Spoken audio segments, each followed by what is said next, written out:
नमस्कार, आप देख रहे हैं पब्लिक टाइम न्यूज और मैं हूं संदीप एंथोनी। जैसे कि आप सभी जानते हैं कि इन दिनों पूरे बिहार के सरकारी विद्यालयों में के पाठक के द्वारा एक नया फरमान जारी किया जा रहा है, नया आदेशों को जारी किया जा रहा है। इसी संबंध में और इन्हीं चीजों पर बातचीत करने के लिए हमारे स्टूडियो में मौजूद हैं वरिष्ठ पत्रकार सुरेश सिंह। आइए इस संबंध में इनसे हम बातचीत करते हैं और जानने का प्रयास करते हैं कि के पाठक के द्वारा बिहार की शिक्षा को जिस तरह से सुधार करने का प्रयास किया जा रहा है, चाहे वो विद्यार्थी हो या शिक्षक हो, ऐसे में क्या लगता है आने वाले दिनों में।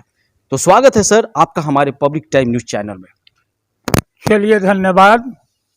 आपने मुझे ऑफर दिया अपने चैनल पर, मैं पुनः आपको धन्यवाद देता हूं। यह बहुत ही अहम सवाल है, खासकर अपने बिहार की, और लगता है बिहार सरकार के आप सचिव के पाठक द्वारा जो आदेश निर्गत हुआ है, जो फरमान जारी हुआ है विद्यालय के लिए, शिक्षक के लिए, विद्यार्थी के लिए, अगर सफल हो गया तो निश्चित तौर पर ये कहा जा सकता है कि इस फरमान को लागू करने में थोड़ा कठिनाई होगी, लेकिन अमली जामा मिल सकता है। बिहार के लोगों द्वारा ये अमली जामा पहनाने के लिए आम लोगों को भी जागरूक होना होगा, तभी विद्यालय में शिक्षा और शिक्षक में परिवर्तन हो सकता है, एक नया संदेश जा सकता है। अच्छा, एक बात बताइए सुरेश जी कि इन दिनों तो पूरे बिहार में इस प्रकार के देखा जा रहा है, शिक्षा व्यवस्था को दुरुस्त करने के लिए तरह तरह का फरमान जो है के पाठक के द्वारा दी जा रही है। एक और यहाँ पर एक आदेश जारी किया गया था, शिक्षक के आपको जींस पहनकर नहीं आना है, टी शर्ट पहनकर नहीं आना है, क्लास में कुर्सी नहीं लगा कर रखना है, टेबल लगा कर नहीं रखना है, कुर्सी पर नहीं बैठना है, मोबाइल इत्यादि का प्रयोग नहीं करना है, किसी भी गैजेट्स का प्रयोग नहीं करना है। तो इसके संबंध में आपका क्या कहना है कि ये जो राय है कहाँ हद तक सही है और क्या सही है या गलत है?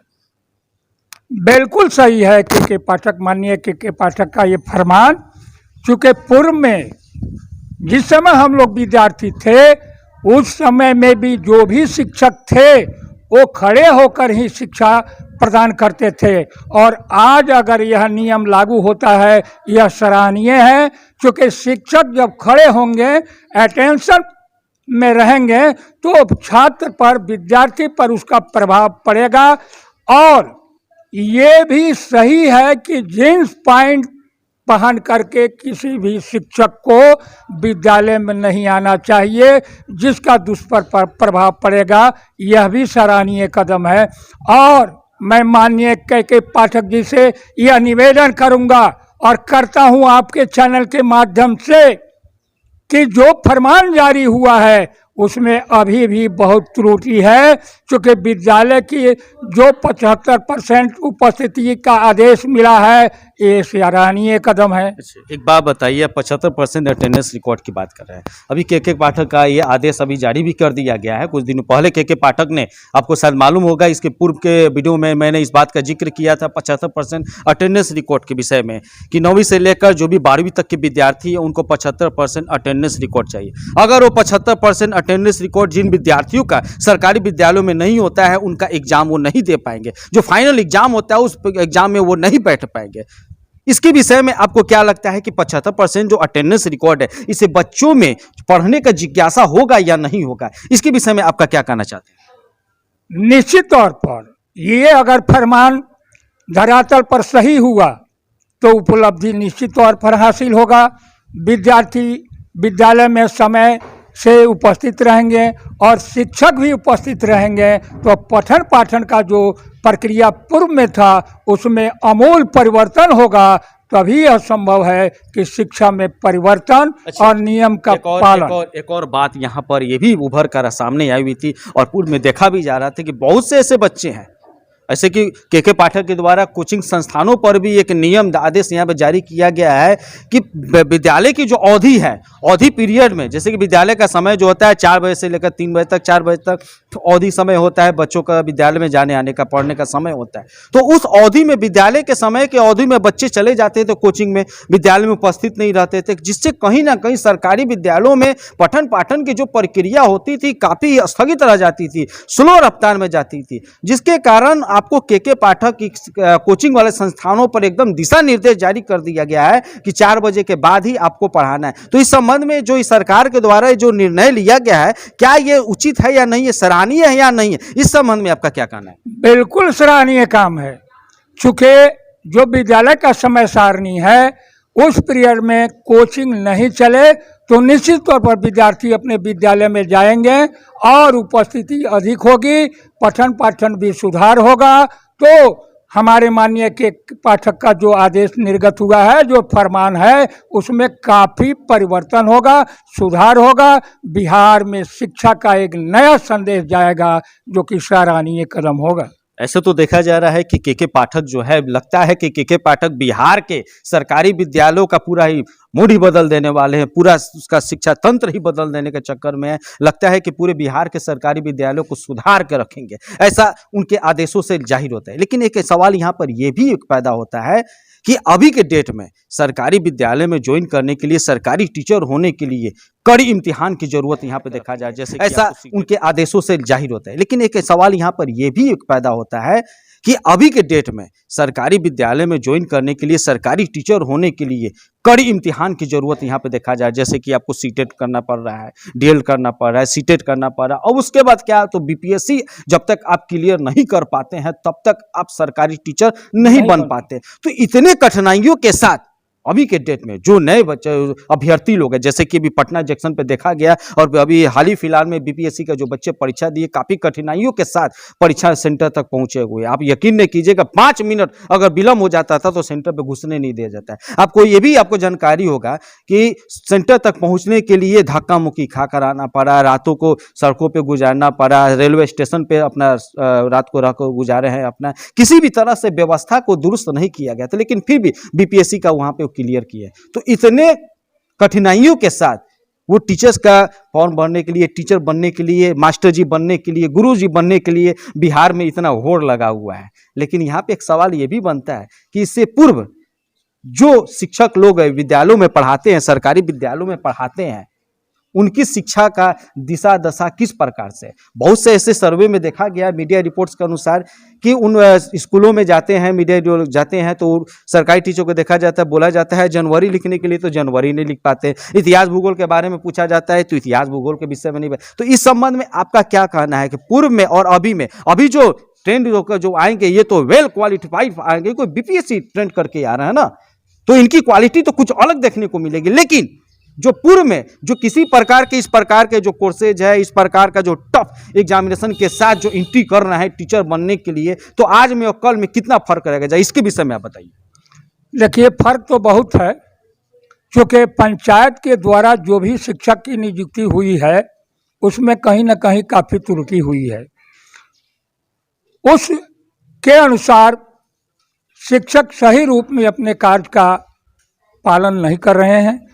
पठन पाठन जो है होनी चाहिए जिस रूप में, वो नहीं दे रहे हैं, क्योंकि वो अनभिज्ञ हैं, उनको जानकारी भी नहीं है। बहुत ऐसे शिक्षक हैं कि सर्टिफिकेट किसी तरह से अपना ले लिया, अन्य किसी तरीके से बैकडोर से, पंचायत से, मुखिया से मिल करके, कमेटी से मिल करके प्रवेश हो गया, शिक्षक में बहाली हो गई। तो ये तो कमी है और रहेगा। जब तक इसमें भी सुधार नहीं होगा तो अमूल परिवर्तन की बात हम कल्पना नहीं कर सकते। कहने की बात यह है कि ये जो परिवर्तन है के पाठक के द्वारा अभी जो नया आदेश पे आदेश दिया जा रहा है, तो शिक्षकों के लिए जो पूर्व में इस प्रकार, जिनको किसी प्रकार का जानकारी उतना नहीं है, अभी जो बीपीएससी करके आ रहे हैं, ट्रेंड टीचर बन के आ रहे हैं, इनके क्वालिटी में और इनकी क्वालिटी में जब जाँच किया जा रहा है तो वो गुणवत्ता नहीं मिल रही है जो गुणवत्ता होनी चाहिए। तो इसके संबंध में क्या के पाठक के द्वारा कोई आदेश दिया जाएगा कि नहीं दिया जाएगा? बिल्कुल आदेश होना चाहिए। पूर्व में जो शिक्षक, वैसे शिक्षक की जो नियुक्ति हुई है उनके लिए भी कोई न कोई दिशा निर्देश होना चाहिए, कोई नियम बनना चाहिए, ताकि उनकी जो गलती है, उनका जो सर्टिफिकेट है उसके अनुसार उसमें सुधार हो, अन्यथा लाख कोई कोशिश कर देंगे बीपीएससी आ जाएंगे तब वो अमूल परिवर्तन मैं नहीं देख सकता हूँ।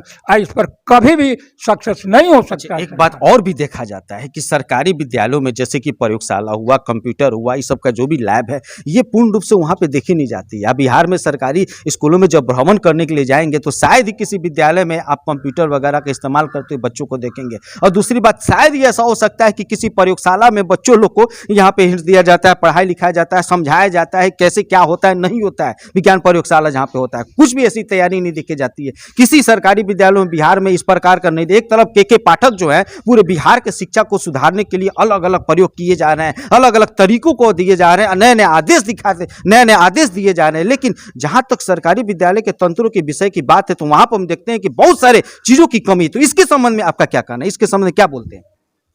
देखिए, ये बिल्कुल सही है। बहुत ऐसे विद्यालय हैं जो +2 भी हो गया है, वहाँ अगर है भी तो शोभा के लिए है। लाइब्रेरी है तो शोभा के लिए है। लाइब्रेरी बंद है या खुला है लेकिन लाइब्रेरियन का पता नहीं है।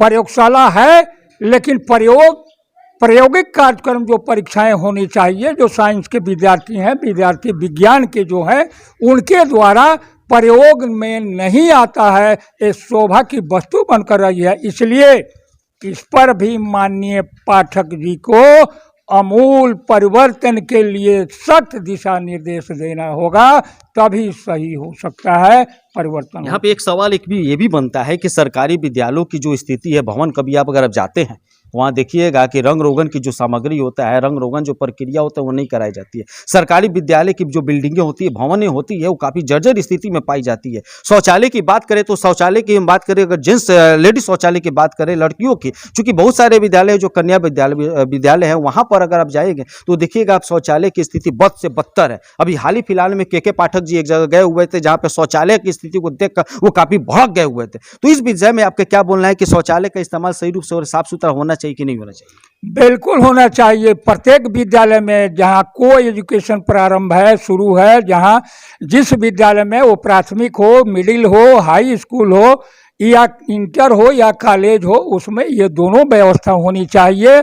शौचालय के भी तभी ये होगा नियम कानून। और भवन सरकार तो पैसा देती है रंग रोगन के लिए, फर्नीचर के लिए देती है, लेकिन उस फंड का प्रयोग तो नहीं देखा जाता है। प्रयोग कोई विद्यालय करता है, कोई मिली भगत करके रफा दफा कर देता है। इसलिए ये दायित्व हमारे जिला शिक्षा पदाधिकारी का भी बनता है, प्रखंड शिक्षा पदाधिकारी का भी बनता है कि जो सरकार द्वारा निर्गत राशि होती है रंग रोगन के लिए या फर्नीचर के लिए, उस पर उनका भी निगाह होना चाहिए। इसके तो जो सरकारी जो पदाधिकारी है उस पर ध्यान देना चाहिए, एक कमेटी बैठाना चाहिए, प्रत्येक रूप से जाकर जांच पड़ताल करना चाहिए कि विद्यालय में क्या कमी है, नहीं कमी है, विद्यालय में कहाँ भ्रष्टाचार हो रहा है, नहीं हो रहा है, कहाँ करप्शन हो रहा है, नहीं हो रहा है। तो इसके विषय में क्यों नहीं कार्रवाई होती है, इसके विषय में के पाठक क्या करें?